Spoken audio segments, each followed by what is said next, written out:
That show me subscribe. Make no mistake, we're the only black people in y'all that only eat rat, eat cat people. You ain't black, you ain't that. Matter of fact, your black is repo, I'm taking it back. Cause y'all making it whack, faking jacks, y'all from the slave, raiding the tax. Bitch. We built the foundation, our innovations were groundbreaking. You ain't wanna get down, now you're around, hating, faking, with the linear in and out, the ground shaking. Someone say, FBA, we don't run away. We stay, we slay, we pray, we say,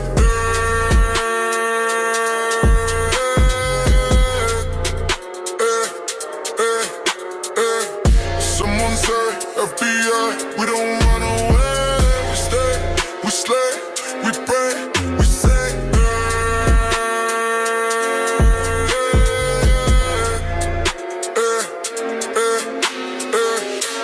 mistake, we're the only black people and y'all the only eat rat, eat cat people. You ain't black, you ain't that. Matter of fact, your black is repo, I'm taking it back. Cause y'all making it whack, faking jacks, y'all from the slave, raiding the tax. Breaks, pause, pause. We built the foundation, our innovations were groundbreaking. Y'all ain't wanna get down, now you're around, hating, faking, with the linear eating, now the ground shaking. Someone say, FBA, we don't run away. We stay, we slay, we pray, we say,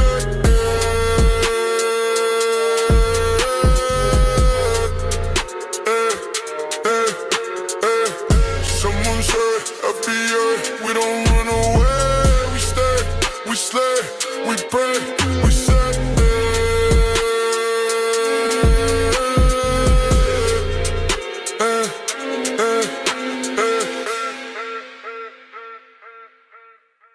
that the entire purpose of affirmative action set-asides, civil rights laws,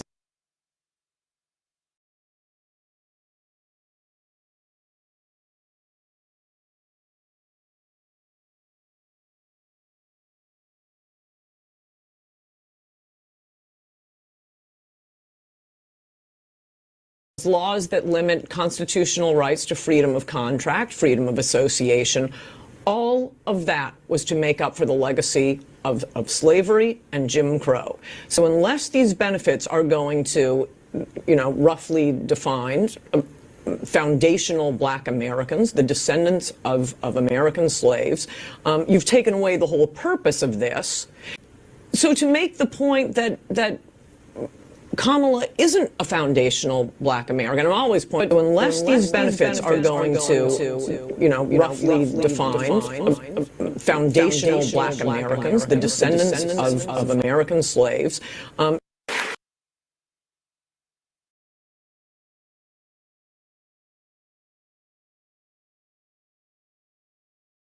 African Americans built this nation. We built this nation. You're just starting to get real credit for that. Okay, I don't know if you know that. You're just starting to you built the nation. We all built it, but you were such a massive part of it. Bigger than you were given credit for. Does that make sense? Absolutely. Hey, man, peace to the chat. Peace to the lineage, peace to the fam, peace to the riders and supporters. You did. We got Ricardo Flott in the building, Golden Brown, DSB, Big Dog, first time, I believe, in the chat. Everybody like the video. Please, let's get the likes up early so we ain't got to go back and fix it. FBA Convo, Golden Brown, let's get it. Super chat, thank you very much. Is there a message attached to the super chat? Okay, just the lineage love. Sport League, K. Ka speaks. We ain't here, you dig? It's late. Of course. We got Chaz Mall in the building. Shalom to you. I was trying to get here early. It just wasn't gonna happen. My eyes is already tired, so I know we ain't gonna be here long. You dig? So I got really be selective when I want to talk about. All right. So, but the first thing I want to do, bring to your attention, this came across my when I went to log on, right? So it says Black Americans are losing jobs in a warning for the economy, right? Whatever that sense that made. All right, but look, I just left Walmart in Jersey, right? I was asking for help to see where the small electric heaters were. Everybody I asked, none of them spoke English. None of them was an American citizen. All of them had to get here yesterday. And I'm gonna tell you right now, they were either Indian or I couldn't tell if they were African or Haitian. I couldn't tell, but I want to think Haitian, right? I just want to know, how is that possible? The Walmart is around Black people, Hispanic people, white people, all type of ethnicities. How is it possible to just hire Indians and Haitians? Now they look Black. Well, some of them did, some of them didn't. All right. And I didn't even care to even identify where they're from. I just seen a person that looks African. I was like, hey, and they could barely communicate to me. And that's another thing. Not only are they in a job where we could be working at, but they don't even speak English barely. They couldn't even communicate. I asked two questions. I asked for the electric heater. They understood that one. But the second follow-up, I was looking for a bullet machine to make smoothies. They had no idea what I said when I said that. I'm like, how the hell are you working in Walmart and you can't even communicate with English speaking people for the simplest things? And it turned out the aisle I'm looking for is right behind her. I'm like, you don't even know that. She's trying to act like she just addressed the first one. I'm like, yo, just say you don't know how to speak English, man.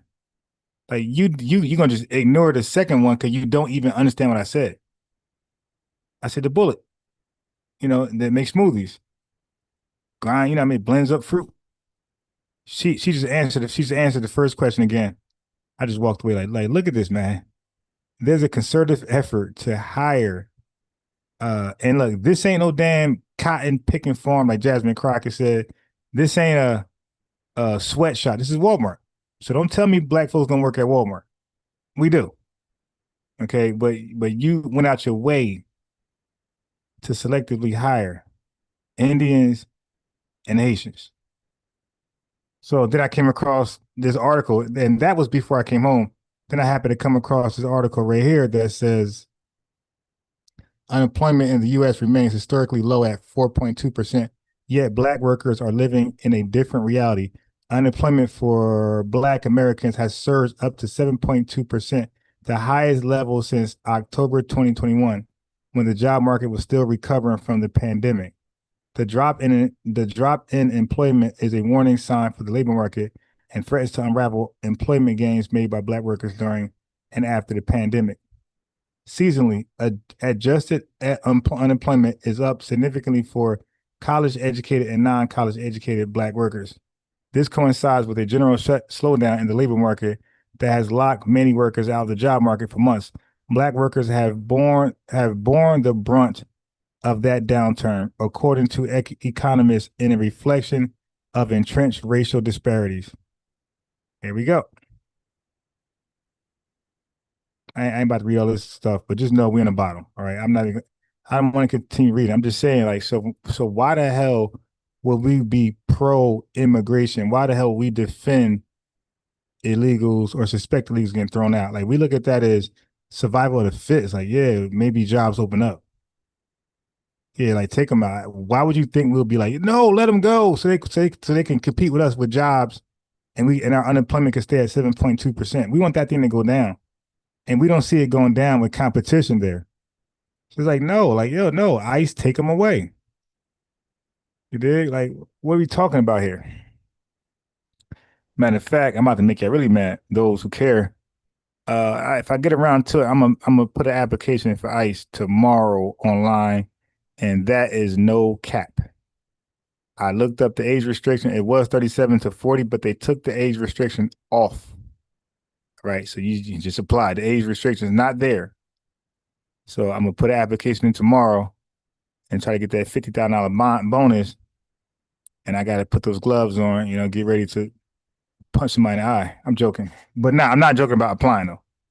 The application is almost inevitable. Like, I mean, you forced me to work for ICE. You took the jobs, every job, every simple pick, packaging, ship, receiving job, every one of them around where I'm at. They want you to speak Spanish or be bilingual. Why do I gotta speak Spanish to just on an assembly line? I'm just taking something, putting something in it, or taking something out and pushing it down the damn thing. That's it. I'm not even talking. Why do I gotta speak Spanish?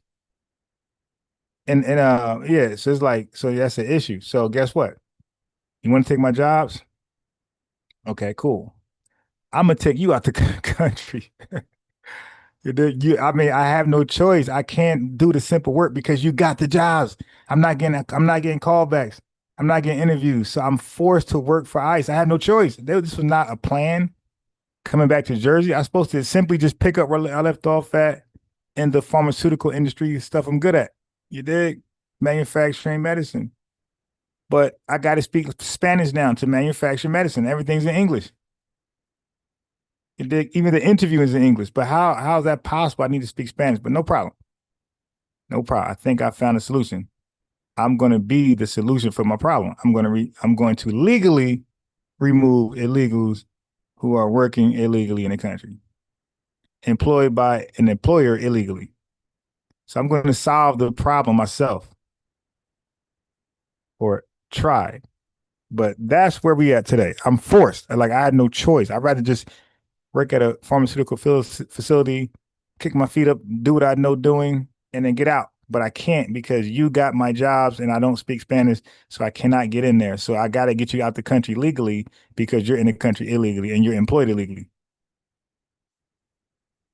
So don't cry foul. You made me do this. This is a desperate measure. Okay. Right. So that's just what it is. Rose Bray said, right, me too, man. It's with the T1 Productions. Yeah. Like I said, this is like, I never wanted to be in law enforcement. Not that it's a bad thing. I think being in law enforcement is beautiful. Defending your neighborhood, defending the country. I think joining the military is very beautiful and brave. Fighting for the country, making sure everybody's safe against domestic terrorism and foreign. I think that's beautiful and that's a brave thing to do. I never thought I'd be a cop because I never wanted to like deal with personal matters. Like that's not my thing. But out of just pure desperation of circumstances, I gotta join the ICE force. I'm gonna get my little face mask and everything, man. Peppermint Patty, Ricardo Fly, he said, in English speaking country, you have to speak Spanish to be employed. Bet Mexico doesn't do that for English. what y'all bet? 100%. So I just read a stat just now about Black folks are bearing the brunt of high rising unemployment. All right. So where we at? So I proved earlier that we the only let me show this right here. Let me knock this guy out the park. We've got this troll who calls in. I invite him on a panel over and over and over. It's just a waste of time. And people be like, hey, you debating Tether Dreams? Like, for what? Debate him 100 times. The dude is terrible. He's a horrible researcher. So I'm gonna show you something. This is why I said let's not even go to his channel to like fake support him, because you know what's gonna happen? You're fake supporting him and you're trolling him. But so many of us is doing it that the public, YouTube don't understand your trolling. YouTube reads the algorithm. Like, oh wow, this guy's got traction. Okay, let's put his, content in the algorithm. So now all of a sudden his channel is bigger than everybody's, and we went there trolling. No, don't go there at all. Don't jumpstart him. Let that dude fail as he was doing. Okay, the most views he had when we was over there. No, let that dude fail. So this is what I mean by failing. So he was live today, and I wanted to show y'all where he needs to be. So he's live today, and look at his live viewers. See, that's when we're not there messing with him. That's his real outcome. 8 people watching. And it's just him, Kwame, and a bunch of retarded tethers, like really retarded. It did like diagnosed retarded. So that's where he should be. Like, yeah, let that guy. He's 2 hours in. He didn't say 2 minutes. He didn't just start. This is 2 hours in. He's at 8 people watching. That's where he needs to be. Don't let this guy connect to any YouTube algorithm. Let that guy fail miserably. Because he was trying to go live about 5 months ago, and he had the same result. Then he stopped going live. Then you seen him over here heavy. So he's motivated by me because he see that this channel over here growing, getting large numbers, getting support. Then that motivated him to go back live again. And he's using our talking points, our titles. So you notice my title's been just FBA and Foundation for Black Americans, because I made a point. I said, yo, none of these tethers are successful. None of these Pan-Africanists are successful without our titles. Now he's gonna try to say, well, your video's called Pan-Africanist. I was like, yo, what are you right? Come on, man. That don't work this way.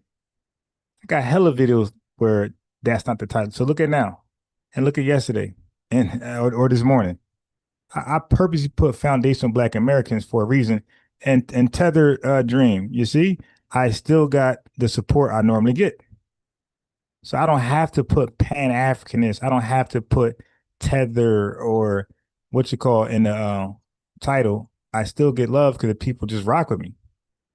I don't got to clickbait or, act like we're going to do rah-rah lives. Nothing but arguing. Nah, simple lives. So this title is real. This title reflects reality. FBAs think about winning. Tethers, they think about us, FBAs. That's a fact. We don't think about them. We keep saying that. Yo, we think about winning and getting ahead. You guys think about us. This is a factual statement that I put in there. Right? So, dude, miss us, man. Claude, peace to you. Somali against Pan-Africanist, peace to you. You dig? So let's see what we got right here before I get too sleepy. Slavery didn't affect my family, but we did suffer a different type of slavery back home. Like, we went through colonization. Like, I am Bamileke, there was a massacre. Yo, what is on this dude's neck, yo? Like, they be trying to do the most, man. Of Bamileke, you guys can look it up. They kill more than 300,000 of my people. Yeah, he said they, right? You heard he said they killed some of his people. He's talking about African or African crime. You would think the way he positioned that, you would think it was the white man killing 300,000. That's his own people doing that, bro. Stop. Because we didn't even, I am Bamileke, there was a massacre of Bamileke. You guys can look it up. They kill more than 300,000 of my people because we didn't want to assimilate to the French culture. But it's still nothing compared to what You guys, Maybe I forgot. Maybe he's right. I forgot about that. I did research that a while ago. I forgot. I forgot what happened. He might be capping. He might be real. So omit what I just said from the record. I forgot that real situation. Who was responsible? So just whatever. But I and know he's talking about something ancient. He's not talking about something that just happened. That's the way he positioned it. It's something about that statement was off that he misrepresented. He said it like it happened like yesterday, or something about that was off when I researched it. Like he didn't represent it correctly. sister like been through, you know. I wouldn't want to minimize that pain, though. What you just said hurt me. That 300,000 people were killed because they would not conform to the colonization of the French people. I don't know about that. And I don't want to waste a search. All right, let me look this up. Give me a second, family. You see? Okay, so we go. So because I know I looked this up before. The Bamileke War is the name of the independent struggle between Bamileke, Cameroon's nationalist movement, and France. The movement was spearheaded by the Cameroon People's Union (UPC) even after independence. The rebellion continued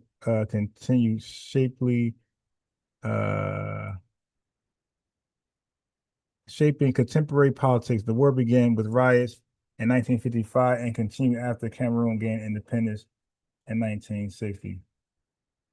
I'm not sure about that. You may want to look this thing up. Okay, let me look it up. The Bamileke War. Let's do it together. Something about this. Let's just make sure he's honest, man. Because one thing I know about a tether, man, you cannot trust him.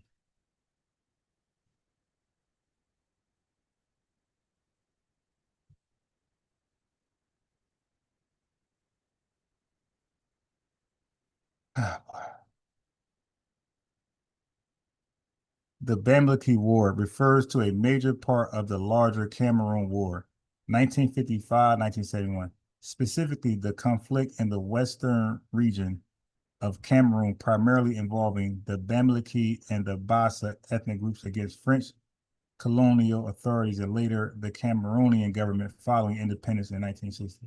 The French attempted to quell Bamileke power by instigating conflict this escalated into a full-fledged independent struggle and civil war between the Cameroonian Liberation Army, a part of the UPC, and the government and its French allies. The conflict began in 1950. So this is like a war. Like he's acting like the way he proposed it is that they were innocent in their beds and the French went over there and killed them. Like, yo, just say it was a war. Like, yo, I see he's packaged. I knew something about that package was not correct. Companies do quality assurance. They gotta inspect the package. Like the way he packaged that wasn't really accurate. So the way he said it, the way I received it, is that they were just home chilling, minding their business, and the French said, "Hey, man, we want y'all to conform to colonial powers," and they said, "No, we want to be independent." And they just got killed off, unarmed. You dig? But nah, this was a war. It says civil war. I just took a L. Like, I don't. The conflict began in the 1950s as a struggle against French rule, with the Cameroonian People's Union (UPC) at the forefront. French authorities established marital zones in the Bamileke region to suppress opposition, which intensifies the conflict. The struggle evolved into a fully fledged war. Like, so, yo, how do you compare that to us? Dude, you're in war. You got duffed out with the emergence of the Cameroonian Liberation Army, which fought for independence. Okay, after Cameroon gained independence in 1960, the conflict continued as a civil war between the UPC rebels and the newly formed so now they're fighting. I knew it. I knew it. They were fighting against themselves. The newly formed Cameroonian government and the UPC rebels, led by President whatever. I knew it. I knew something I knew it was internal. Now, what about that 300,000 number,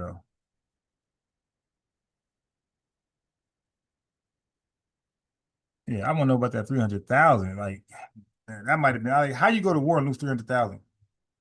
Okay, so that might be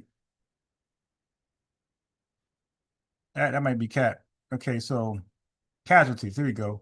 Some modern estimates that hundreds of thousands or even 1 million people died in the conflict, but according to Canadian historian Meredith Teretta, these are not considered credible. Oh yeah, so he said some bullshit. Family, listen. Sometimes when somebody says something that sounds like bullshit, usually is bullshit. So he said some fake news. These are not considered credible. Most estimates place the death toll in the range of tens of thousands.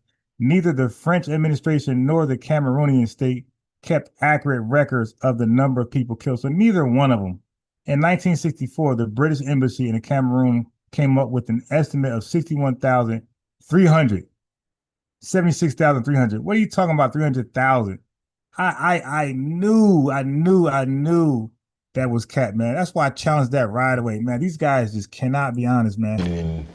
But we did skills to offer. Look we at built this country, so And still building. I frame the narrative myself, and I speak of my ancestors that were enslaved as, doctors and healers, and it's like, we were taken because we were talented, because we had skills to offer. And we built this country, so And still Talking about building. foundation of Black still building. America. That's something to take pride in. So Can they disagree a step forward? slavery didn't affect my family, but we did suffer a different type of slavery back home. Like we went through colonization. Like I am Bamileke. There was a massacre of Bamileke. You guys can He said a massacre. This dude's a piece of shit liar, man. He said slavery. He said we didn't experience slavery, but we experienced some. He said colonialism. But dude, you went to war for your independence. That's what you're supposed to do. Yo, why is it? They say we don't fight. They say we're cowards, but we go to war and we fight and we die and we kill and we live and we die and so forth and so on. We expect to not make it. This guy is shocked that he went to war and people died. Like, you do know, well, that's what happens in war, right? So, dude, but the way he set it up, nah, we didn't go through slavery, but colonialism, and we got massacred. How do you get massacred in a war? Yeah, you can't. Yo, they're gonna lie to make it seem like they struggle and suffered somewhere close to us. Yo, you cannot trust these dudes, man. They just factual liars. Still building. and still building. That's something to take pride in. So Look at this. Can they disagree a step forward? Look at this. slavery didn't affect my family, but we did suffer a different type of slavery back home. Like we went through colonization. Like I am Bamileke. There was a massacre of Bamileke. You guys can look it up. They killed like more than 300,000 of my people. Okay, we looked it up. That's a fake number. That's fake news. And you were not massacred. You went to war and you took, and you fought. And I'm sure you deleted and you got deleted. That's what happens in war, man. Hold your head high, man. Because we didn't want to assimilate to the French culture. But it's still nothing compared to what you guys' ancestors been through, I wouldn't want to minimize that pain, though. What you just said. But he maximized it. Like, he made some shit up for greater sympathy and to compare what they went through with us. Dude, you were in war. Like, that's something Revenue would say. Something so dumb as that where I just Google it on the fly and debunk them. It's like, dude, you went to war and people that got deleted. That's what happens in war, man. It's okay. It's called a sacrifice. It's called fighting was right no matter the end result. Like dudes be apologizing for being brave. It's like, bravery is a great thing, right? You become a martyr and your people's supposed to remember you. This dude said we got massacred. This dude he's in a mano-a-mano mutual war, and he used the word massacre. Dude, stop it. That hurt me. That 300,000 was complete gag. 300,000 people. I wouldn't want to minimize that pain, though. Look at this What guy. you just said hurt me. That 300,000 people were killed because they would not. 300,000 people were not killed. That's cap. He's lying. They went to war, man, and then they ended up killing themselves because the newly formed Cameroonian government finished the job of the French. not conform to the colonization of the French people. So that is just as painful and hurtful as the trauma that we suffered here in America. I Yeah, but he lied, though. can't share the same experience that you have went through and your family, even though we also had our own type of slavery. We had apartheid at the time, you know, where the Apartheid is not slavery, man. Like, yeah, what's going on here, man? I mean, what are we doing? So this is everybody lie platform. Dutch people took over and they wanted to just have South African. Now, here's what they're not saying. What happened to them is more embarrassing. They got dominated and they were the majority. That's what Foundation Black Americans can never understand. Like, how are you the majority and you're getting dominated and you say we don't fight? You let a small minority come over there and pretty much beat you all up, bully you guys, and tell you you better let us exploit you in your country. And stop it. Namibia and I think other countries where we could only just speak Dutch. It's somehow still happening even now. There's like a place in South Africa where it's called Oranje, you know, and it's just Dutch people there. No black person is even allowed there. So we still... You're not black, you're South African. They're not interchangeable. Black is not a placement holder, it's not a nickname. It's there until you could figure out what you really are type. That's not what that's there for.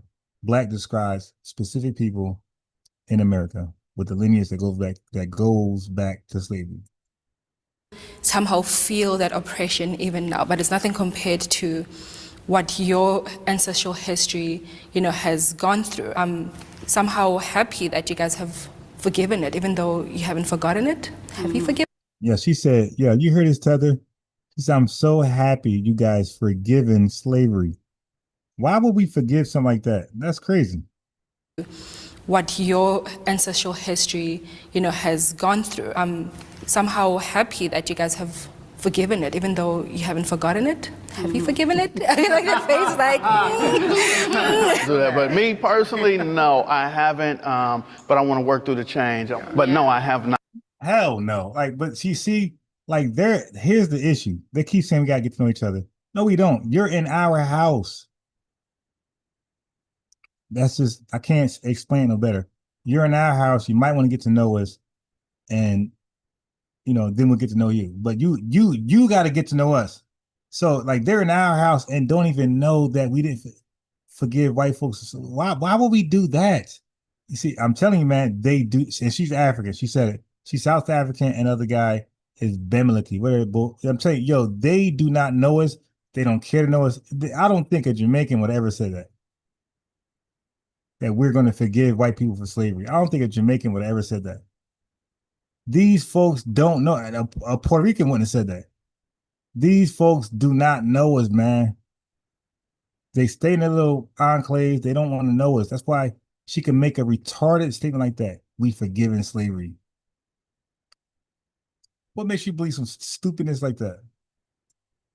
Not forgiven, because it's a system that's still going on. And from what I'm hearing from you guys, there's a system that's still going on in Africa as well. And it's a war on us. Racism is the main cause of poverty among black people in America. Uh-oh.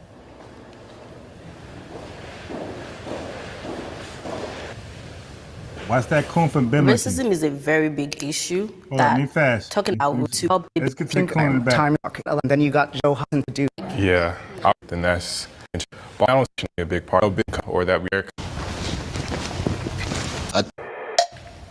that, you know, we're here, we're in America, how are we not doing better for ourselves? So. Uh-oh. I thought I was going to be the only one staying. I was going to be like, oh, I'm about to be like Kanye West. But okay, there's a lot of things we can use as an excuse to hold us back, to not to reach our potential. This guy said an excuse to hold each other back. Yeah, listen, family. All I can do is just show you guys receipts. So when some of these Africans come out and say, nah, we could build, I mean, all we got to do is we can easily just play back the hundreds of folks like him. It's like, yo, why would I build what you guys let him get a pass? This guy said the excuse thing. I thought I was gonna be the only one staying. I was gonna be like, oh, I'm about to be like Kanye West, but okay, there's a lot of things we can use as an excuse to hold us back, to not to reach our potential. But it's up to us to look past that. You know, like me coming from Africa, I came here to better my life, my family. I'm the only one here. And since I have been here, there's a lot of bad things that happen to me. There's also a lot of good things that happen to me. Us African or African American, we need to like look. Bro, you're just African, man. You're just African. A lot of good things that happen to me. Us African or African American, we need to like look past like racism and like just focus. Look past racism. This family, I don't know what to say, man. We need to look past racism. And you guys say, well, you guys don't say it, obviously, but we're told that we repeat white supremacist talking points. Family, he said, look past racism. Nobody says that but white people.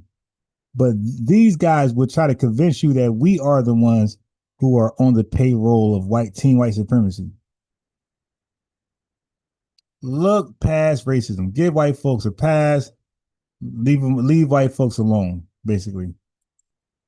On our own goal, like what do we want to achieve? We need to stop using the word racism when we don't get something or when something don't go our way, and just keep trying, you know. So let me jump in real quick. No disrespect, but racism exists, and I have to acknowledge it. And I can't just ignore it, but what I can do is not buy into the system. You know, if I want to do something, let me be the entrepreneur. Why are they shaking their heads? Okay, let him be the entrepreneur. So his singular success, or whatever he thinks, whatever he defines as success, right? But him attaining his personal definition of success, what that got to do with racism affecting other black people? Racism is not designed to catch every black person in the barrel. It's not why it's designed. It's just to catch enough of them in the barrel. The older ones, the good ones, the young ones, whatever. But it's to catch you in the barrel. Now and when they caught you, it's a net, so fish can't get out of the net if they're not tangled up.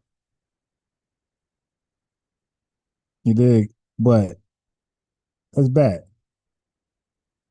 Believe happened in the 1960s is that we started looking for equal rights, to be equal with other people. And what we stopped doing, and I heard you talk about Tulsa, we stopped using the black-owned businesses. Now, because you guys got to... Everybody is not going to be an entrepreneur. I get tired of this entrepreneur scam. Everybody is not going to be an entrepreneur. Not everybody wants to be an entrepreneur.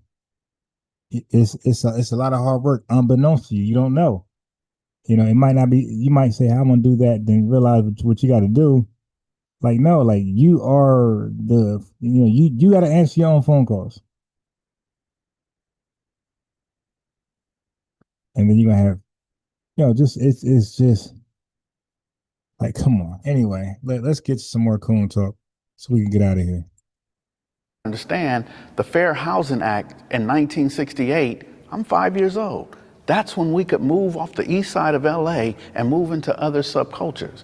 So what I wanted to do at 8 years old was go to IHOP. I didn't want to go to the ma and pa restaurant anymore. I wanted to go to, let's go eat at the hotels. So what we did is stop supporting each other and started supporting corporate America. So the racism plays a major part. But Pan-Africanism. We don't have to buy into it. I've been waiting to disagree with you, my brother. I'm waiting patiently.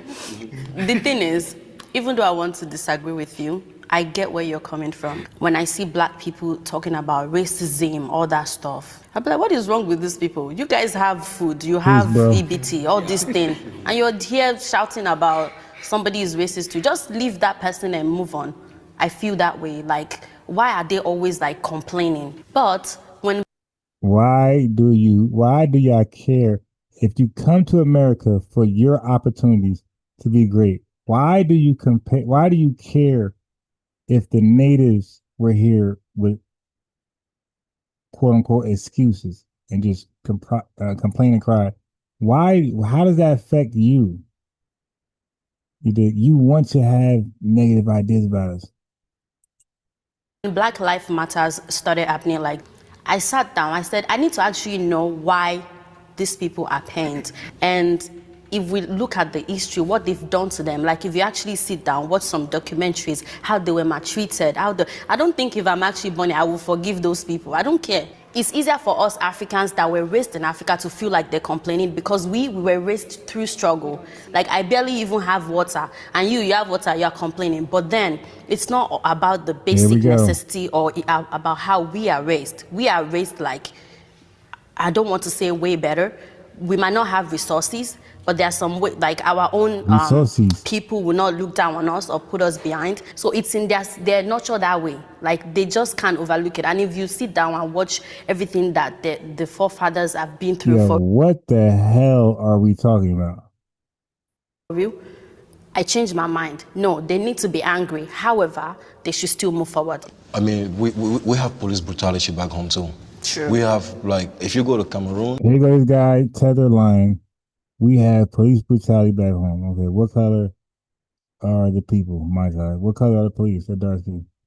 So that when you, bro, all they did was just empower their politicians to, beat up a 3-year-old. That's all. And then you see how that police officer treat us, and they're black just like us. You're not even gonna believe it, And in Cameroon we have this. Have you guys heard of the word like tribalism? So yeah, it happens. So we do get oppressed too. And I agree. So when I'm saying like we need to like look past that, I'm not saying forget what happened to you guys or me. At the end of the day, we cannot just sit and just grieve on the past. We have to be able to move on, but not forget. Oh my God. The coonery just on fleek, man. I could choose a place to live. It would obviously be my country. I love my country, but right now, my country is not the best choice for me. There's a little genocide going on in Cameroon right now. So many innocent lives are being taken. He just said a genocide. Y'all just fought in war, man. It's okay. If I was still in my country, the opportunity that I have here, I would not have those opportunities there. Hip hop reinforces stereotypes about the Black community. I really don't want to deal with that one.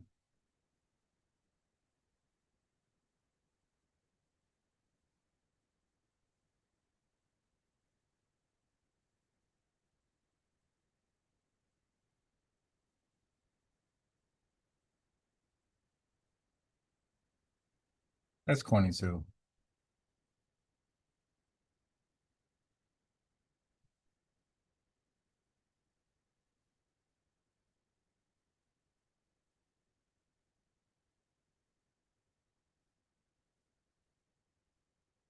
Let's see. Or for some of us looking at it on the other side, that's his American dream, because his goal was to get there. The biggest cultural shock I saw coming here was definitely the lifestyle, because the lifestyle I saw of America, especially Los Angeles, was portrayed as a very rich lifestyle. And of course, I came here as a student, and coming here, living here, and seeing the reality of it, seeing different homeless people, disadvantaged people, was really a cultural shock for me, because I didn't expect to see that. She likes to talk way too much. She's dying to come here. Like, she's willing to do anything on me.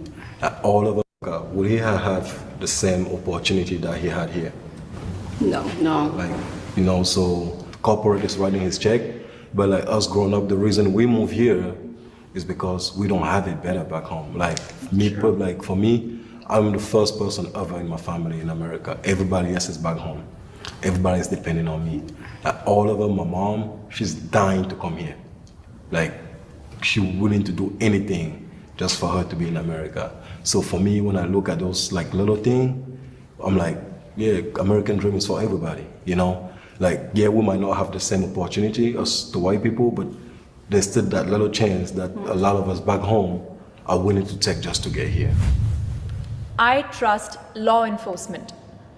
I don't have a thing to say. All right, can the disagreeer step forward?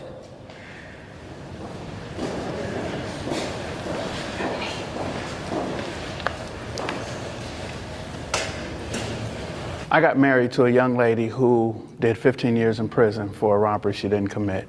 That's a goddamn lie, bro. She committed that damn robbery. We ain't gonna start lying. But yo, that was creepy, yo. He said his mother is dying to get here and she would do whatever it takes. See, that is the exact woman that your they say colonizers and your imperialists. That's the exact woman that a colonizer would look at her and be like, okay, yeah, she's ready. And they would prep her, hey man, and vet her and train her and she'd be the main one trying to run from city council or some type of place of authority to spew her hatred towards us. Cause he said she'll do anything to get over here. Yeah. So, and you see her son, her son is here. It's ridiculous, man. Off of our legacy, our fight, her son is here. And he's telling us, stop playing victim. So okay, son. So when our ancestors fought for civil rights that led to Immigration Act being, basically overturned, that allowed you to get over here, where we also complaining and playing victimhood, when we complained about our rights were not being taken serious and violated, were we complaining then? Like these guys, he is on over here based on our quote unquote complaint of illegal segregation and discrimination. That was our playing victimhood. You know that, right? Tether guy. That was the civil rights movement. We were, according to you, complaining, playing victim about how bad we're being treated and not respected. That fight led to you being allowed over here. Like these dudes be having the nerve, man. And I'm telling you, it's usually consistently African. So not only it's like almost a foregone conclusion, us uniting with the diaspora in any sense, but the Africans are like the most far gone. Like possibly the Caribbean, we could, if they get on code, we could do something with them. But Africans, I just don't see that at all. I think at least the ones that come over here, right? So let me be fair. The ones over there in Africa is probably ride or die, real dudes. But the ones that come over here, when they send those ones over here, and they don't prep us, they don't call them out. So they have to represent you guys. You don't call them out, and you don't prep us like, yo, FBAs, listen, man, there's a plane full of coons coming over there. Don't mix them up with us. That's what needs to be done. Because eventually we just forced to couple you guys all together. This dude said my mom would do anything to come over here, and FBA's got to stop playing victim. They got to look past systemic racism, like systemic racism is over. And this guy right here just lied about some woman, some thoughts he married who did 15 years for a burglary she didn't do. All you do, stop it. Look at this dude lying for no reason. I got married to a young lady who did 15 years in prison for a robbery she didn't commit. Bro, she was, and then he explained it, and she was definitely involved. I myself was incarcerated for 6 months for a burglary that I couldn't have committed because I was in prison. So in 1987, yeah. Well, again, when it sounds too good to be true, it's usually a lie, and there's more to it. Are you serious, man? So you mean to tell me? I mean, a public defender can win that case of the worst sorts. So you're incarcerated, and they got you charged with a robbery that they say you committed, but you're incarcerated, and you still ain't beat it. Come on, man, you beat it. Get like Michael Jackson and beat it. I'm not buying that lie. You're in prison, and you can prove that. And the judge and the jury, they let you get convicted. Like, come on, man. Some stuff is just ridiculous. Dude, listen, man. I was born yesterday. Now I was born, what they say, I was born late in the morning. I forget it, man. I'm sleepy. The hell with the analogy. I was born at night, but not last night. There you go. Y'all happy? I got it. But damn, man, I am. Yeah, I mean, it's a little sleepy for me. I'm trying to make it do what it do. I'm tired. Y'all can hear my voice dragging, right? dragging my speech, but I'm just sleepy. But yeah, come on, man. I was born that night, but not last night. You dig? So you couldn't beat that case? Like these guys are lying for no reason. Like everybody, they just all lying.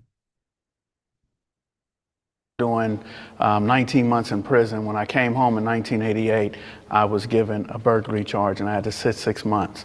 And the judge did not kick it out because there's no way I could have done it. He kicked it out because they didn't serve me the warrant while I was in prison. Yeah, that So sounds I dumb. don't trust them. They lie and they do things and it affects our people. Nah. You ain't gonna put that on me, bro. You ain't gonna put that on chat, bro. Like that sounds crazy. You and your girl was out there trying to allegedly looking for drugs, and she's probably white, little crackhead white woman looking for drugs, and y'all did a burglary allegedly. You dig? And y'all served your time. I mean, let's move on. People, so many people I know. I was at the river on the 4th of June, brutally, Richmond, Virginia. It was the capital of the Confederate. I have been brutally abused by the police there. Like personally, I was at the river on the 4th of July. Yeah, no. I believe that, and you deserved it. You deserved it because you just said ain't no racism. You just said we need to look past racism.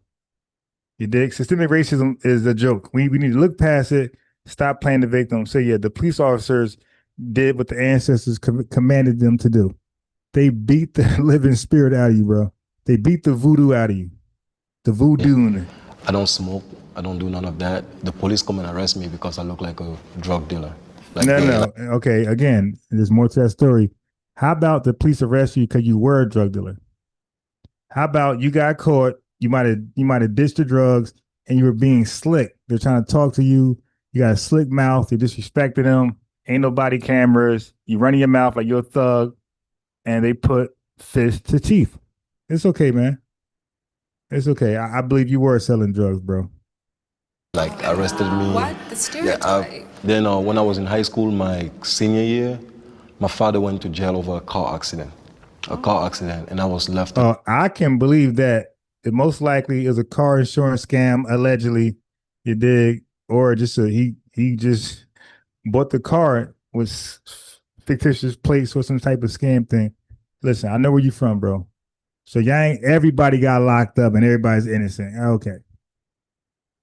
Alone at 17 years old. I was grateful. One of my teachers took me in and raised me. I try to stay away from the police as much as possible. First of all, they're human beings. And yeah, my man said a teacher took him in. Was she white? Was he white? What did he do with you? I think that just because you put a badge on doesn't magically bewitch you with. And At 4. Then when I was in college, they're not as out of living up. From hitting them, I mean George Floyd, rest in peace. But just seeing that from my experience being here, I was scared. Like every time I'd see. Yeah, they kind of capping though. I ain't gonna lie. Let me get out of there. Next. Just lying for no reason. Hey, family, I know it's late at night. I know I'm sleepy. I know my voice is dragging. But can we get the likes up? Come on. I know it's late. I know. But I still went live. Dig. I like to get here at 8 o'clock, 8:30, the latest, if 8:30. I came on like 10, so 10:30. Come on, family. Can we just get the likes right? I don't expect 100 folks in here. I don't expect 200, 300, because I understand how late I went live. You dig? But I did it for the love, man. I did it for the love. So can we respect at least get the likes up? Let me make sure I didn't miss any super chats and disrespect the chat. Peace Tiger, Cream Shakir, Peace SLLE44, Majestic, Sounds Bantu, you dig? Yeah, just pulled up. CRU just pulled up in the house. We got Flowers Galore is in the house. See who else? Everybody else been here. All right, just making sure everybody's here. All right, let's go.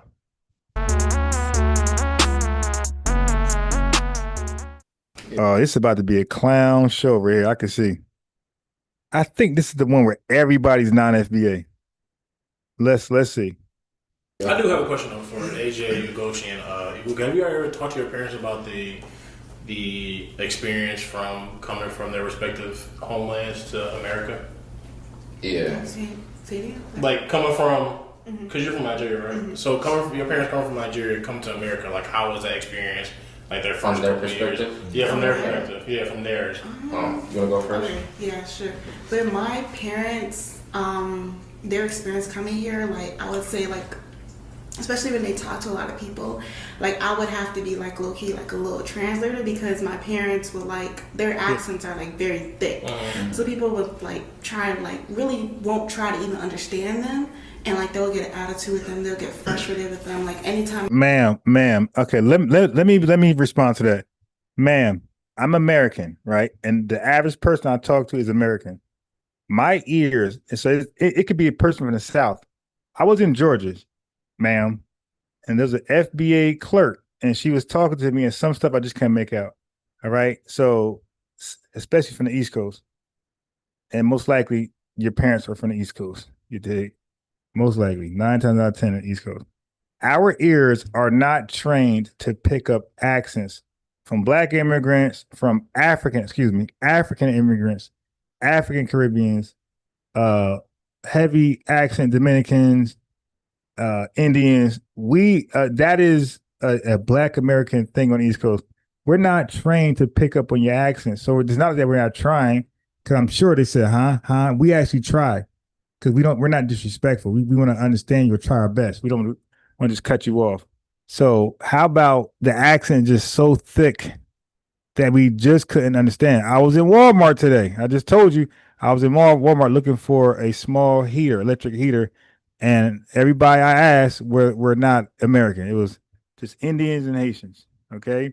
And I could not understand any of them. And guess what? I tried to ask for where's the bullet to do something, and they couldn't understand me. And I didn't conclude because they don't understand me, they're not trying. She's definitely trying. Like I'm trying to understand her. I'm trying to find the damn heaters. But it just didn't work like that. The accents were just too tough. And I'm like, all right, have a good one. Okay.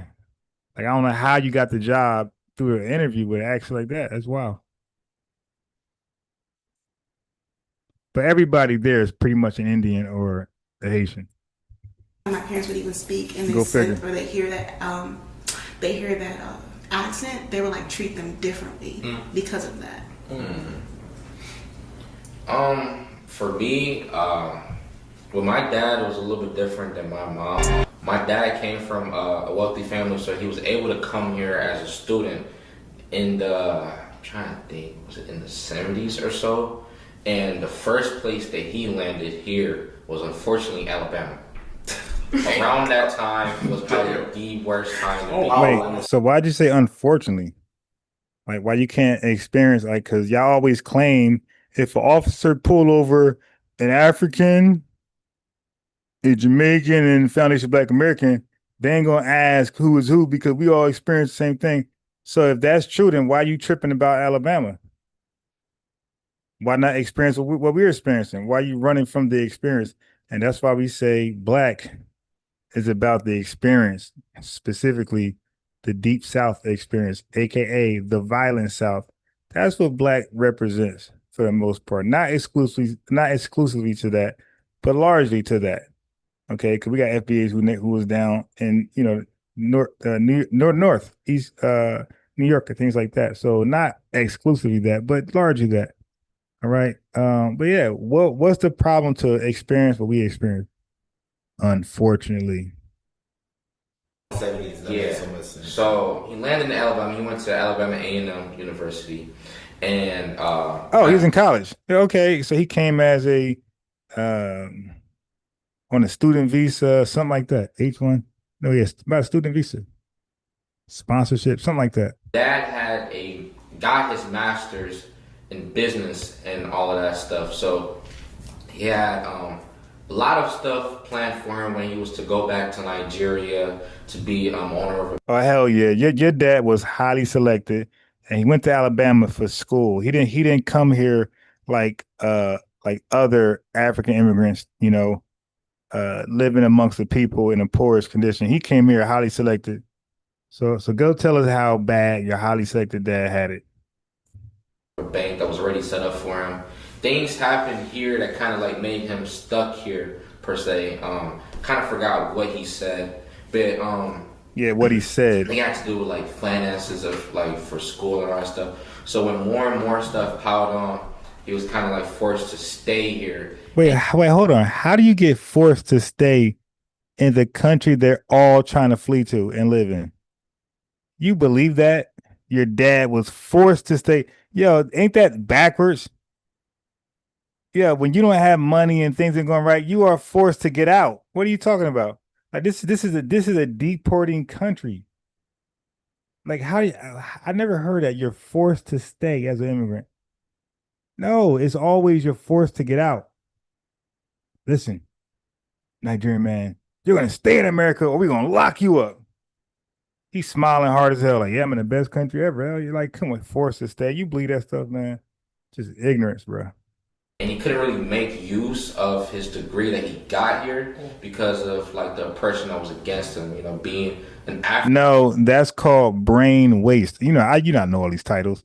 That's so you got brain gain, brain drain, and brain waste. That's called brain waste. That's getting a degree or certificate, something like that, and it's useless, right? You for yourself. For somebody else might be great, but for you it's useless. You can't use it to gain employment. That's called brain waste. African man, not even just a black person, like an African man who has a thick accent, whose name is like, as you can see it, is African, you know what I'm saying? You know, people played with him somebody who has a master's degree in business. He was driving an ice cream truck. So he never really got to get the opportunity that he wanted, that he dreamt of. Yeah, I guess today is Lying Sunday. My man said he got a master's and bachelor's. Yo, come on, man. Like, really? This is how the night gonna go. Everybody just lying. My man said his dad got a master's and bachelor's. And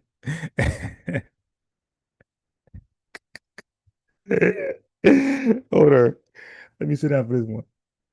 So you want me to believe your dad got a master's and bachelor's?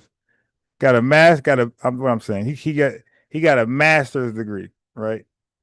Or bad. Now I forgot what you said. Damn, what you say, man? Now I'm laughing so much I can't even. Oh shit! What did he say?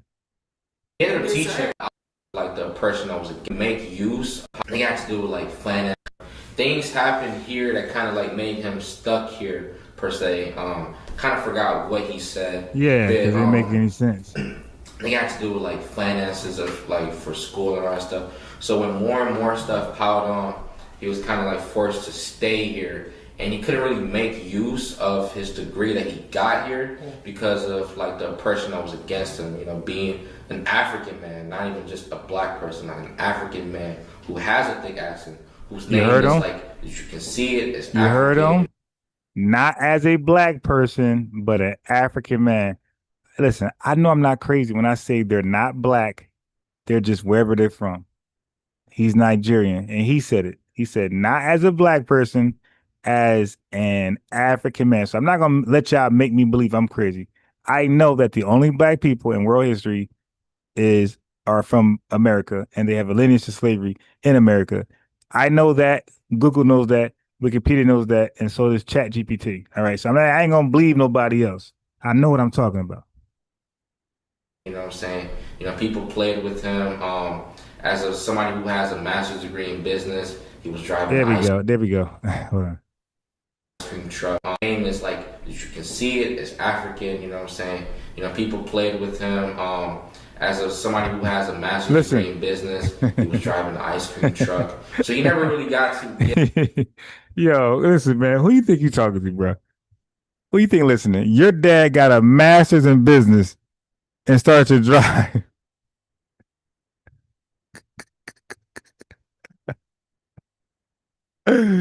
He drove an ice cream truck.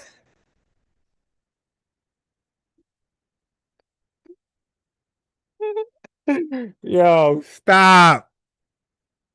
Your dad got a master's in business.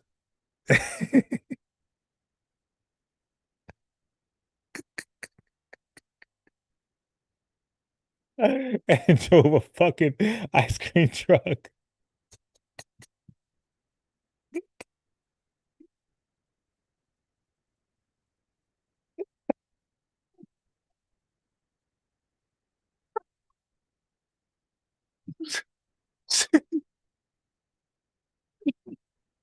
Yeah.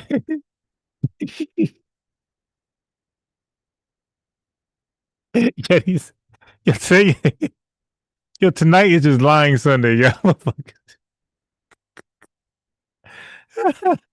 Yo, the other guy said him and his girl got locked up for burglary, but they didn't do it because he was in prison at the time of the charge. Dude, stop, man. Oh, and the other guy said some other dumb shit. This dude said his dad was forced to stay in America. We always heard of immigrants being forced to leave. Your dad, something happened. Your dad was forced to stay in America. What is that called, man? You made some shit up. Then you said your dad got a master's in business, and the only job he could find is driving an ice cream truck, man. Yo, that shit worse than an Uber. Like, yeah, that's worse than DoorDash. Like, really, dude, stop, man. Stop. Like, nobody's getting a master's in business and come home seeking employment as an ice cream truck driver. I'm not believing that, bro. I'm not believing that. Oh my God. I was trying to get tired, bro. Hey, yo, Tamika's live. Oh yeah, I forgot it's Sunday. Yeah. All right, I'll check them out tomorrow. I normally check out. I watch all his videos. I catch them. Tiger Crane Shakir is in the chat with some lineage love. Peace to you, brother.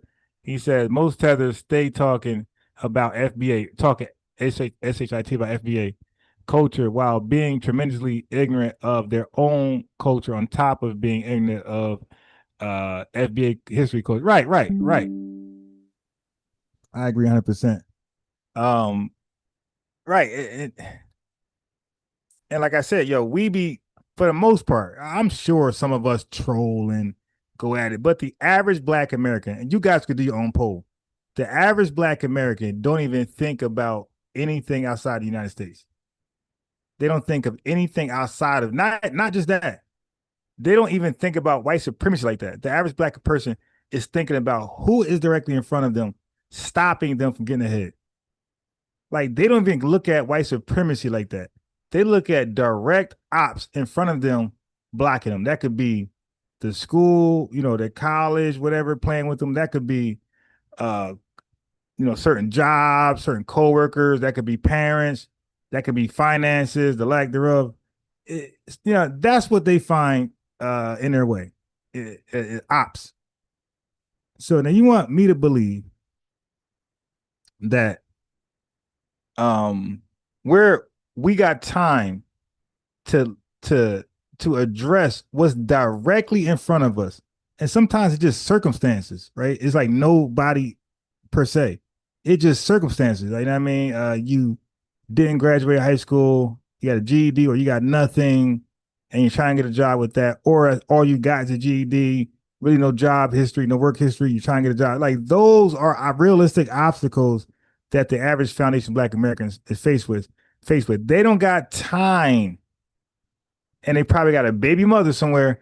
They don't have, and they got to deal with that. They don't have time to be thinking about another man outside the country struggling, bro. That's just goofy talk, man. I've been Foundation Black America my entire life. The only time we have a Jamaican topic is when we hang with Nigel, a damn Jamaican, or Dave. You dig? And his brothers. Like, that's when we talk about Jamaicans in a good way, not a bad way. In a good way. Like, we shoot pool, or you know what I mean? We chilling with the Jamaicans. Like, it's all like real love. Like, so like we don't. Yeah, that's stupidity. To think about somebody that's not in our way at all, not directly blocking us. Other life is blocking us, but we got time to think about you. Like, you're too self-centered, man. We not thinking about you at all. And that's what you're probably really mad at.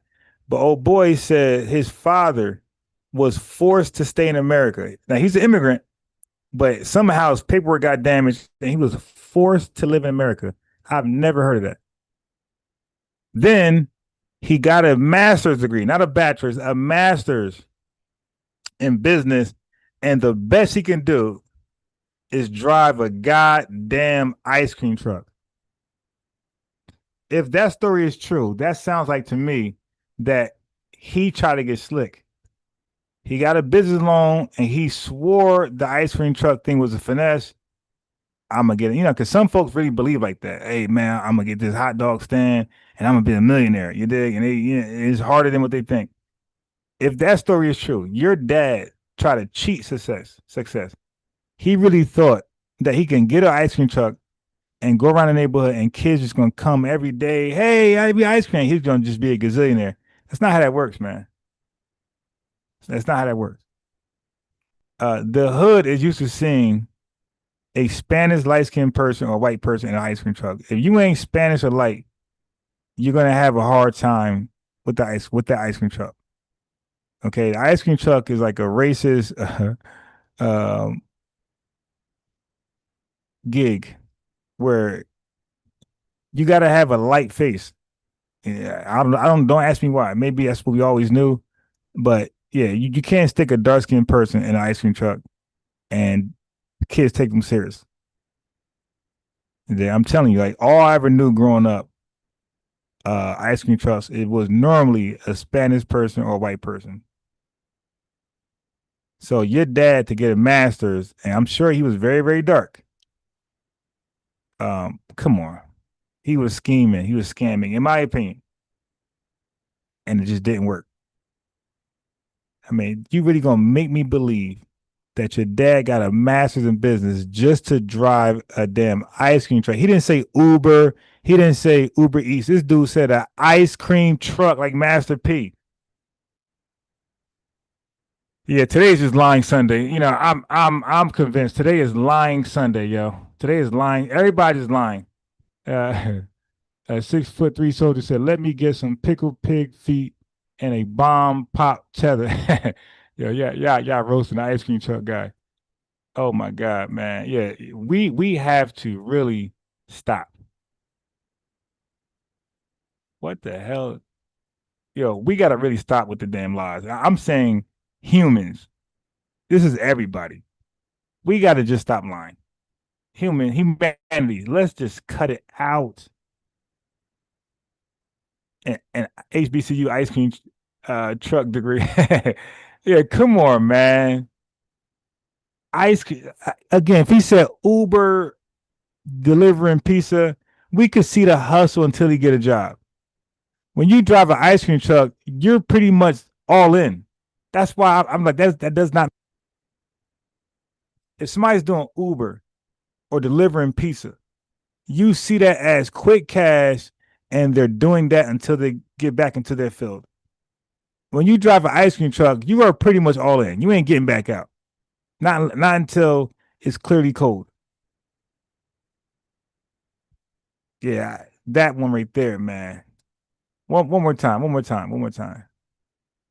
Get the opportunity, made him stuck Dale, here. MC Fact. Kind of forgot what he said, but listen to the fool. They had to do with like finances of like for school and all that stuff. So when more and more stuff piled on, he was kind of like forced to stay here, and he couldn't really make use of his degree that he got here because of like the person that was against him. You know, being an African man, not even just a black person, like an African man who has a thick accent, whose name is like, as you can see.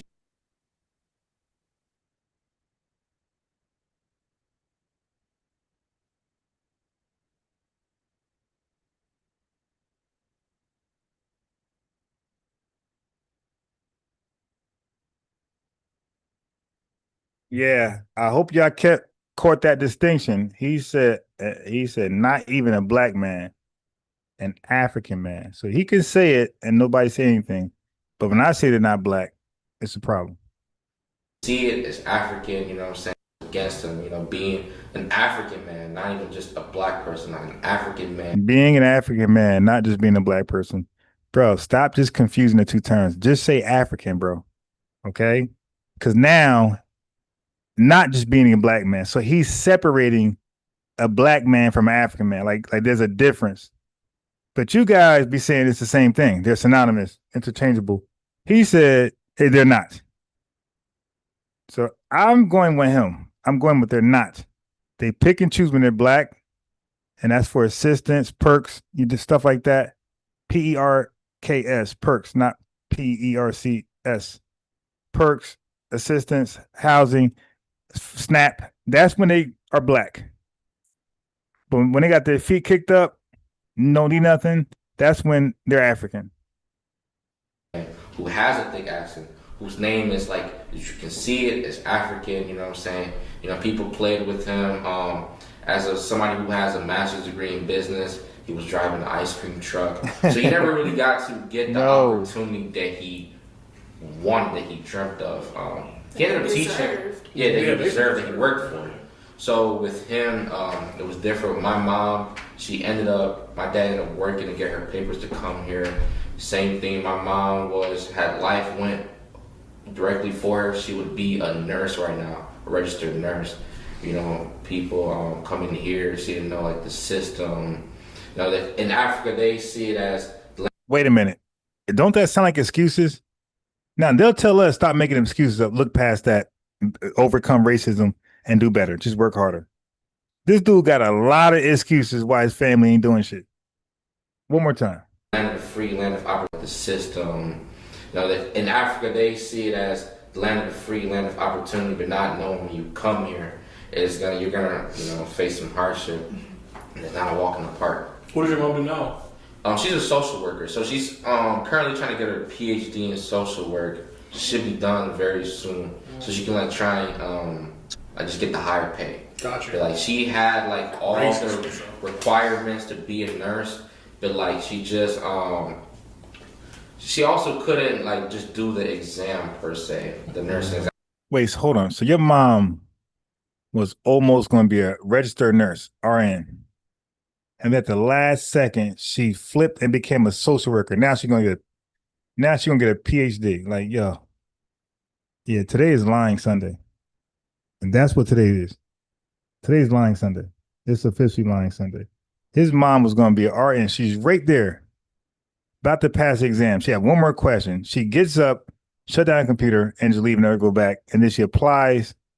Now she goes to school to be a social worker. And now she's going to have her PhD very soon. Okay. Yeah. Today is Lying Sunday. I'm convinced. I didn't know. It was a little process she explained. So she ended up switching. Yeah, that makes sense. So for me and my mom, it was literally when she came over and I was born there. So when we came over together, it was she literally just got straight to the bag. She had to make sure, she wanted to make sure that we always had food to eat. Oh my God. Straight to the bag. Oh boy. For her head. So at that time, I couldn't really notice how hard it was for her, but growing up and just looking back, all the doubles that she had to pick up, all the coming into the house and then having to go back out for another shift. Damn, it's 12 o'clock. Damn, I was supposed to be off. Yeah, all right. So I'm gonna endure a few more lives and family. We're gonna pick up in the morning, Monday morning around 8 a.m. All right, because it's getting late. I'm on my 8 hours of sleep. All right, so let's just hear a few more lies and we out of here. It was probably really hard on her, and it was literally just getting straight to that bag. And I know it was really hard getting to that bag as a Nigerian woman in America. So, yeah. What does your mom do? She's a nurse now. Oh, she's a nurse. Did she move straight to Michigan, or did she come to Michigan, a different state? It was Michigan. Okay. Yeah. Man. Yeah, that's respectful.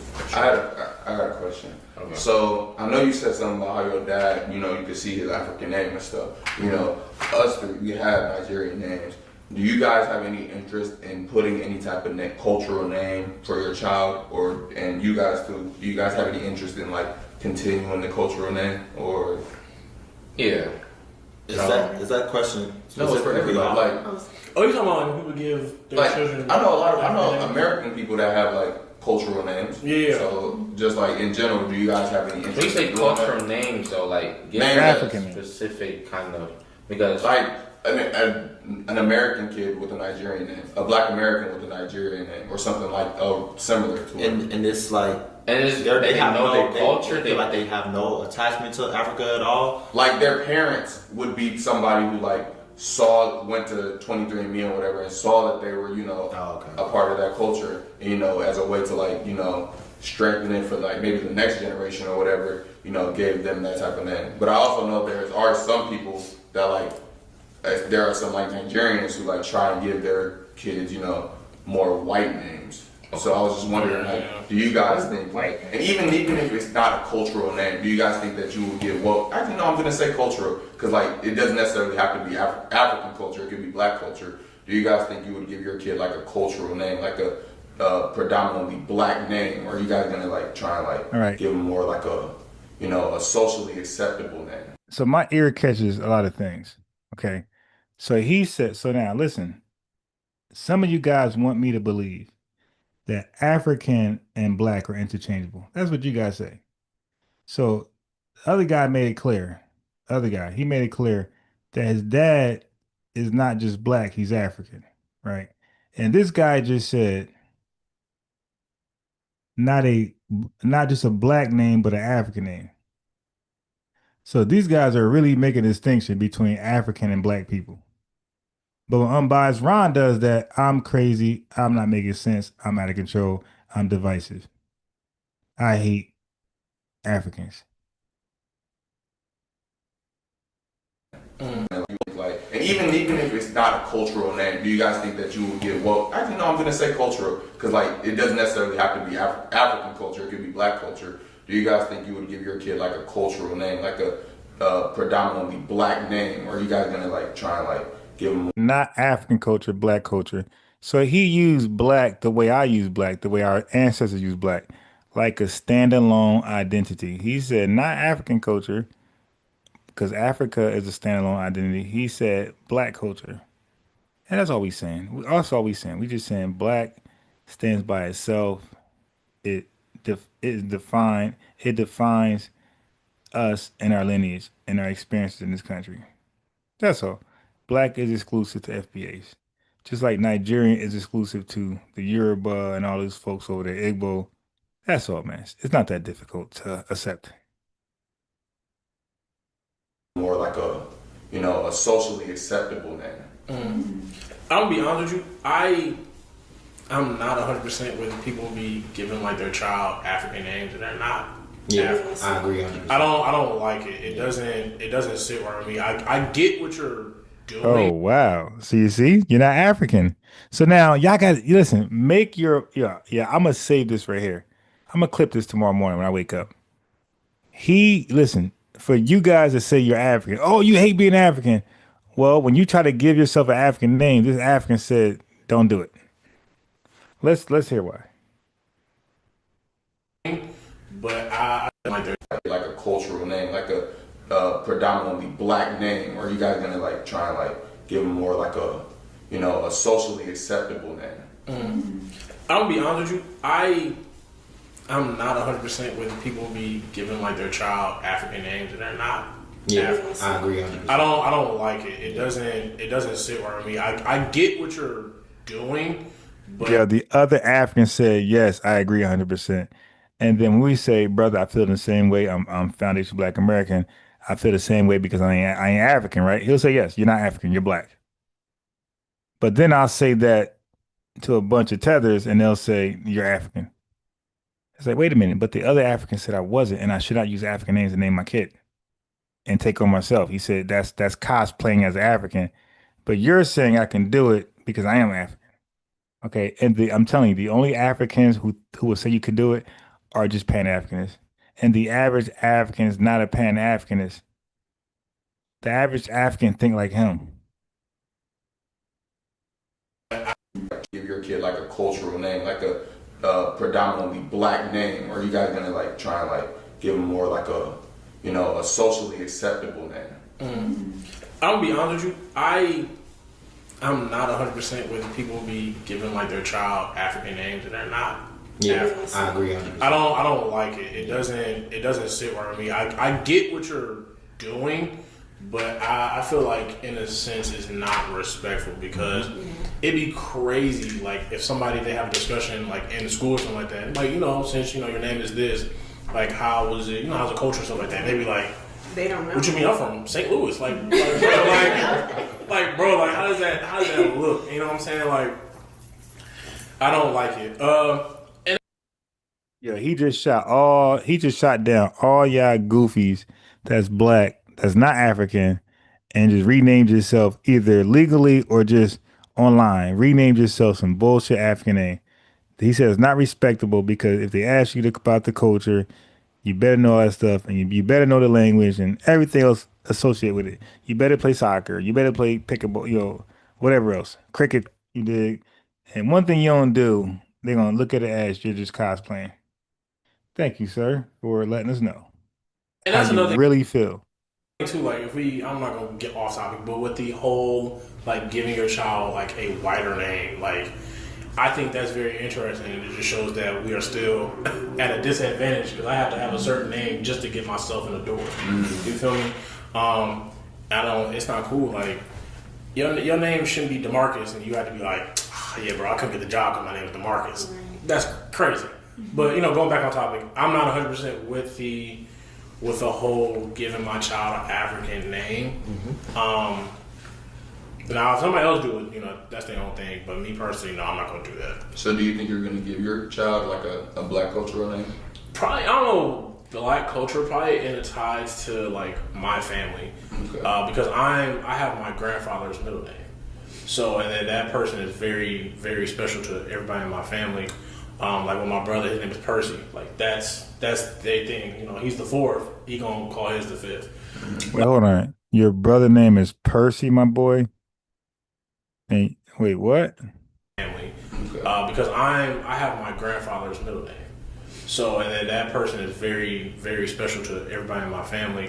Like with my brother, his name is Percy. Like that's his brother name is Percy. Yeah, we got, again, this is a lying Sunday. Now, he might be right about that, but that is just so funny. Percy out of all names, and you mad at DeMarcus, and you'll take on Percy. They think, he's the fourth, he gonna call his the fifth.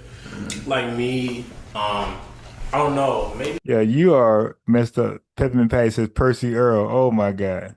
I know some people do like Bible names and stuff like that. But I don't know if that's something I'm 100% go with as well. I'm not in that space or had that mindset yet to talk about children. Me personally, you know what I'm saying? Hey, retweet. I'm not, right? You know what I'm saying? But like, I guess when I get into that space, like when I get to that point in my life, maybe like it'll be a deeper thought. But at the same time, it's going to be a conversation between me and the person I have a child with. So, but if y'all are wondering, yes, family, I caught the contradiction. Earlier, he said he's not going to name, no, just now, not too long ago, he said he don't want to name his kids no white name.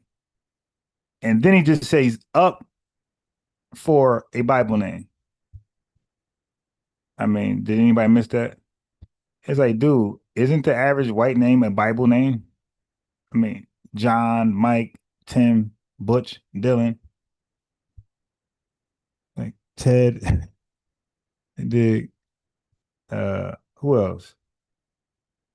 Robert. Who else? Leonardo DiCaprio. Like, dude, what are we doing, man? So you don't want to give your kid a white name, but you'll give him a Bible name as though Bible names are not white. All right. Yeah, I'm saying today's just lying. Today's just lying Sunday. Like I'm just, my arms are up. Yeah, any and everything goes tonight. No problem. No problem. With my family, almost definitely. Like there's gonna be some type of ties towards the family. For me, I would say yes. I would continue. Yeah, every last one of them are non-FBA. That's why he's saying the most ridiculous stuff. Like, for example, for me, since I'm Nigerian, I'm gonna of course give my child a Nigerian name because I don't want like them to like, I guess, lose the culture, lose where they come from, for example. And then on top of that, like, I don't know if I like truly want to give like my kids like a whiter name, because my name, I don't, you know what I mean? I truly don't like having a name, but yeah, personally for me, I'm just gonna like give my child that name, like whatever name that culturally fits. Yeah.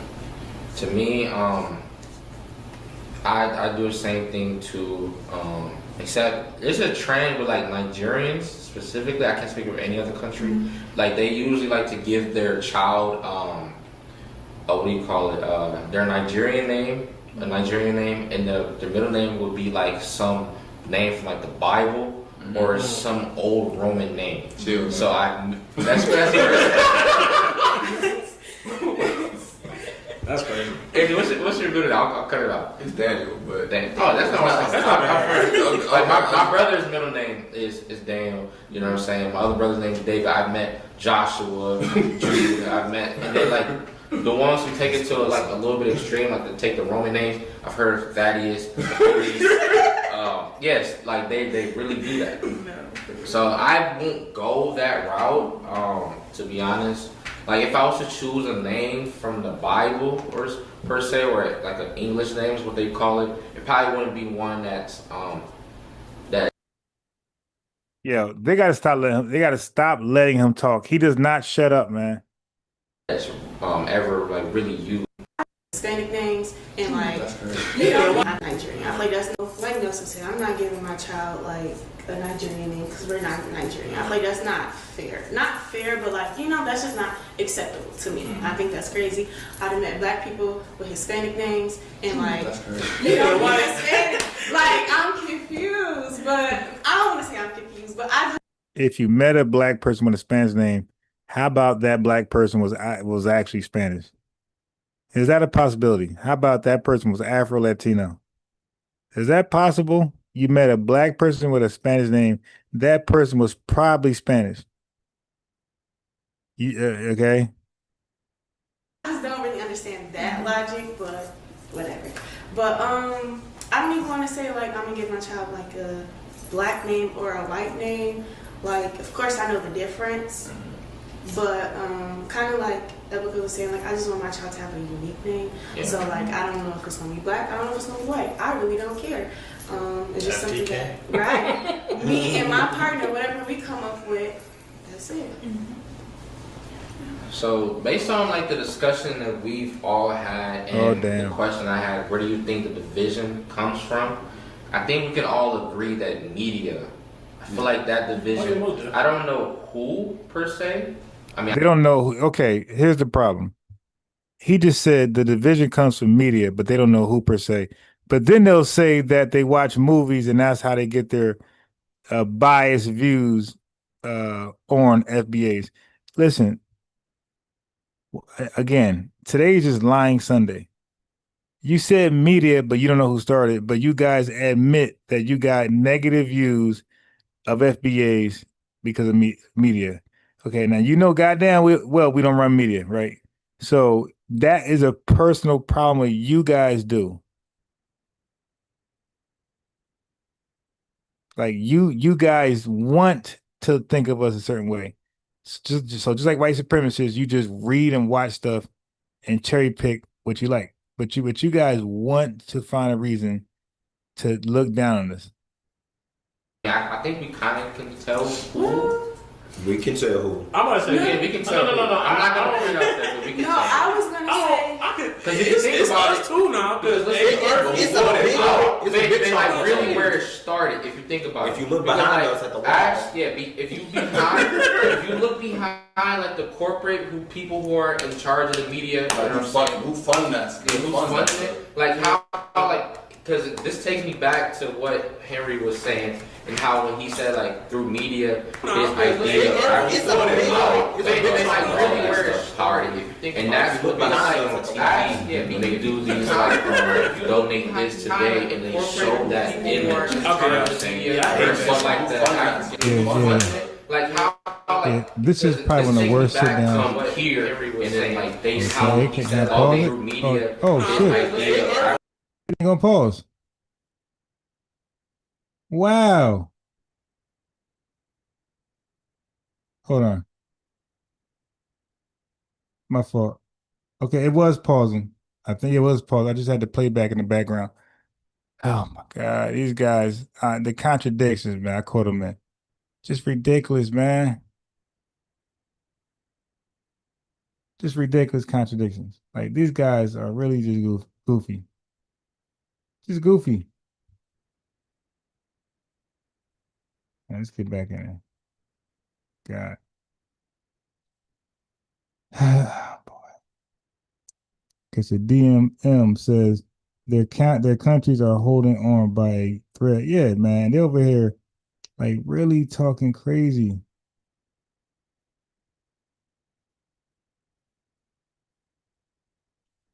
And all that stuff, poverty. And that's what they see on TV when they do these like donate this today and they show that image. Okay, you know what I'm saying? Yeah, I hate versus that. like the Africans who come here and then like they see all they have exposed to like the hip hop music and like all like the bad stuff that happens going on here. So they bring that here. I think it's like the medium is the media. Yeah, I'm so glad you brought that up because it's crazy like how they like throw those videos like poverty. I remember seeing the same little boy with a little bug on his nose. I'm like, bro, we not growing up right now. Like, what's up? Like, it's not funny, but it's crazy. Like how y'all just like, come on, bro. Like, I know dog is not still 4 years old with that fly on his nose. Like, he probably grown up doing something in life, but. It's just, I like stuff like that, yeah. And I do agree with you because at the end of the day, they do sign it off, like at the same time. Like, yeah, we probably like, because I think about Dave Chappelle, like, when he was talking to MTV about his stuff. No, it wasn't TV. I think it was, I don't know who he was talking to, the network he was talking to at the time. They said you could talk about anything else except, two things. And he was like, why is that? He's like, well, it's going to bring attention and it's going to make us money. So, in his skits, he do things about black people, then he do things about African people, and then like, y'all know Dave Chappelle. I don't want to get too much into it, but yeah, stuff like that. Like, just I feel like majority of the time when I see it is through comedians, not really shows or stuff like that. Like, cause like I said, we can go back. Yeah. Now, if you got a bunch of non-FBAs, a bunch of Africans talking about diaspora wars and who started it. You already know it'll be no accountability on their behalf. You already know that. Nobody's gonna say, yeah, you could miss me on that one. Like the African booty scratcher, shoot the clucking of the tongue and stuff like that. I see that with comedians. Another one like Michael Blackson, like you feel me? Like stuff like that is like I feel like he's a comedian at the same time. You know what I'm saying? And I feel like with me, I see it through the comedian area like more than the straight seriousness of it. I don't know, because I kind of agree and disagree with that, because like the way I see it, and I'm going to use a different analogy too as well. It's like how they, you know what I'm saying, I'm just going to use they, I feel like we kind of know who we're talking about. They create that division. Okay, so that's the white supremacists. Okay, again, it's always like they hold no blame. They are the white supremacists, just blame Whitey, blame Babylon, blame Rome. Okay? Not them, not themselves. So white people create the division. Black Americans are we are like probably hands down like the most successful, the most decorated, the most educated, melanated people on the planet. But somehow we allow white people to trick us easily to cause division amongst a small group of Africans. Don't forget, they're comparing our whole to their partial group. Because they come in small numbers. They're comparing our whole, so they have a tiny partial group of theirs that is gullible to the white supremacists, and the whole of us are gullible. Because in their mind, that's the war. It's a small group of Africans that's in America, and the whole of us. So, like, in other words, they're saying like we're like the petty, gullible ethnic group. The white man, okay, and they are hands clean. And then they use us to really implement it. And like I want to use like the the analogy, or per se, let's say the show Snowfall, right? Okay, that's the only way I can describe it.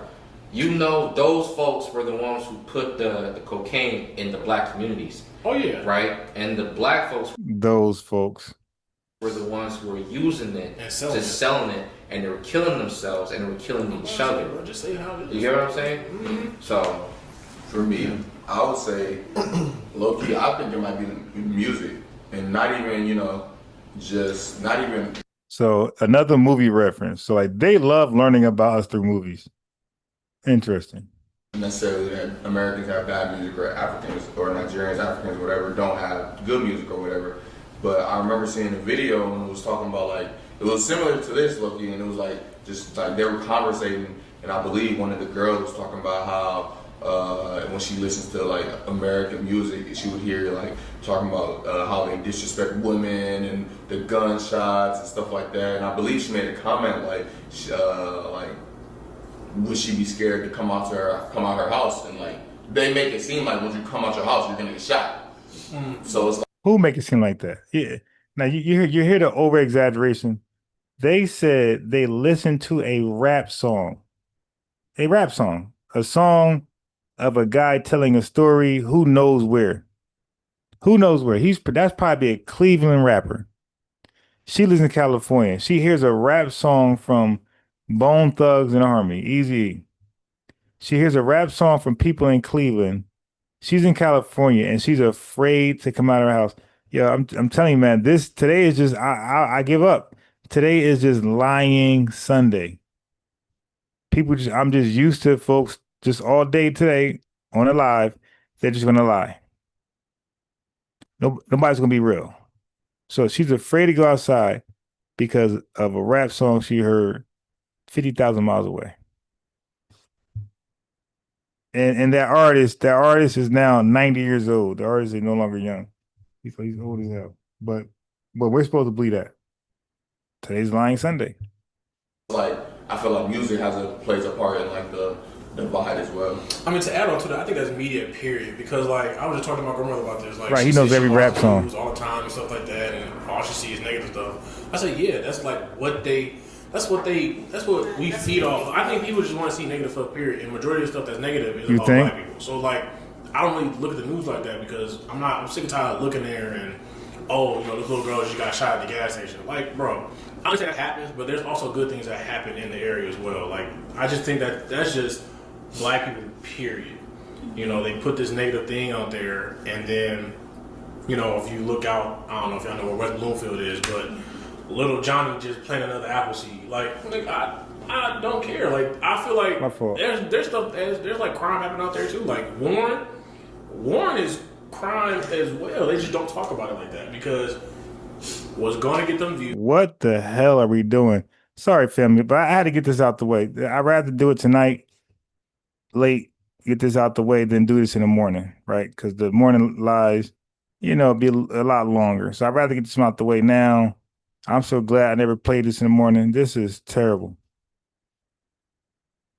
Is when they talk bad on black people, and that's just gonna bring us down more. So I kind of agree with you, but I feel like it's broader than that. Like it's wider. It's just in a sense. I was gonna say kind of what Henry said earlier. Like, I feel like no one has ever had like really like a discussion about it. Like, I feel like our generation is the generation that's kind of talking about everything. So, also like you were saying earlier, like there's a lot of stuff that we actually have in common, but also like y'all was saying, they put this shit like into our minds. Oh boy, no accountability. The white man put stuff in your mind, brainwashed you. Today's just lying Sunday night. This is typical lying Sunday night. So the white man just incept your brain, like the movie Inception. Black people are lazy. Black people don't work hard. Black people are akatas. Black people are criminals. Wake up, stupid. Wake up to reality. Take your ass to America and you stay away from the Akata. Wake up. They wake up and they just play it out like, come on, man. That's not what's going on. The white man They just put it in your head, unbeknownst to you while you was asleep. To like In a make us trance. against each other. But I think if like Yeah, our not their parents mother stuff and like friends, that's where stop really it. start, because we all obviously, you know, fuck with each other, but like I think it's like our parents and like those older generations and older people that really need to have the discussions, because I think honestly, if I'm being from both groups, I could see both groups being ignorant to, you know. Oh my God. And it's crazy though, because like they know what's going on and they still. Both groups are ignorant. Now, nobody made a coherent sentence yet on what role foundational Black Americans played in this back and forth diaspora war. Nobody said one thing. It just, hey man, both groups are wrong. No points, no examples, no evidence. Oh yeah, nah. Yeah, both groups are wrong. And here go this guy. Older generations and older people that really need to have the discussions, because I think honestly, if I'm being from both groups, I could see both groups being ignorant to, you know. And it's crazy though, because like they know what's going on and they still have this negative outlook. Like, do you understand that they're giving you this? Like, they're feeding this to you. They want. I told you. Now they're just outright blaming us. The white supremacists are now incepting our mind. And we're just dumb, gullible, goofy people that's responsible for the world's culture, the world's music, half the inventions and innovations we made. The world will be different today. But we're just stupid people all of a sudden that white supremacists just can put stuff in our head. We just blindly take it and run with it. That's exactly what this guy just said. Listen to this guy. Like these guys, yeah, they want you to say this, like they're full with hatred and envy.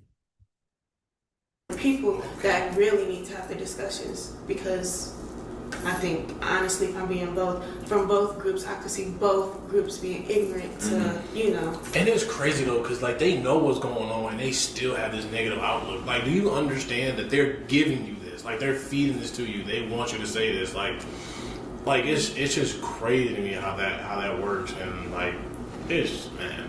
I mean, honestly, I feel like the white man is giving us fake news about Africans, and we just take it and hook, line, sinker, and we just go out there and repeat what we heard, and it's FBA's fault, not Africans. Got it. at the end of the day, like, like I think about it. Let's say, for instance, you had two kids in the same household. They were toddlers, and they were separated, and you took them to different parts of the world. They have really no knowledge, little to no knowledge about each other, and then eventually down the line, they're going to try to find each other.